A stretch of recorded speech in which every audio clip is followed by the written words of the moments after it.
দর্শক, BNP chairperson Begum Khaleda জিয়াকে ever care হাসপাতাল থেকে বাসায় নেওয়া হচ্ছে। সেখানে আছেন আমাদের সহকর্মী মাসুদ সুমন। আমরা সরাসরি চলে যাচ্ছি তার কাছে।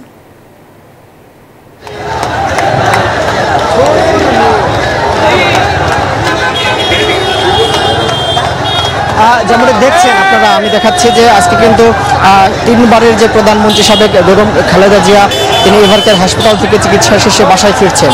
আপনারা দেখছেন যে গাড়ি বহরটি আপনাদের দেখাচ্ছি।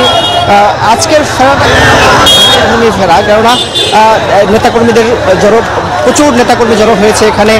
আমরা যেমনটি দেখেছি যে অন্যান্য সময় বেগম খালেদা জিয়া যখন হাসপাতাল থেকে বাসায় ফিরেছেন তখনকার ফেরারটি একটু পার্থক্য রয়েছে। কেননা আপনারা জানেন যে এই যে বৈষম্য বিরোধী আন্দোলনের ফলে যে স্বৈরাচার সরকারের পতন ঘটেছে, তারপরে কিন্তু গেল 6 তারিখ বেগম খালেদা জিয়াকে মামলা থেকে অব্যাহতি দেওয়া হয়েছে। তার ফলে এই স্বাধীন দেশে তিনি স্বাধীনভাবে বাসায় ফিরছেন। এই ফেরাটিকে সবাই বলছে একটু ভিন্নধর্মী, সবাই এসেছেন, সবাই উল্লাস করছেন। তারা এই ফেরার অপেক্ষায় ছিলেন দীর্ঘদিন। এই নির্যাতিত নেতারা তারা বলছেন যে বেগম খালেদা জিয়া সহ দলের প্রায় সব নেতাকর্মীরা যে নির্যাতন ভোগ করেছে সেই জায়গা থেকে তারা মুক্তি পেয়েছে। আজকে ফেরাটিকে তারা এই ভিন্নভাবে দেখছেন। তারা বলছেন যে স্বাধীন দেশে স্বাধীনভাবে বেগম জিয়া বাসায় ফিরছেন এবং তারা উল্লাস করছেন। এই ছিল আমার কাছে এভার কেয়ার হাসপাতালের সামনে থেকে। মাসুদ সুমন, আপনাকে ধন্যবাদ।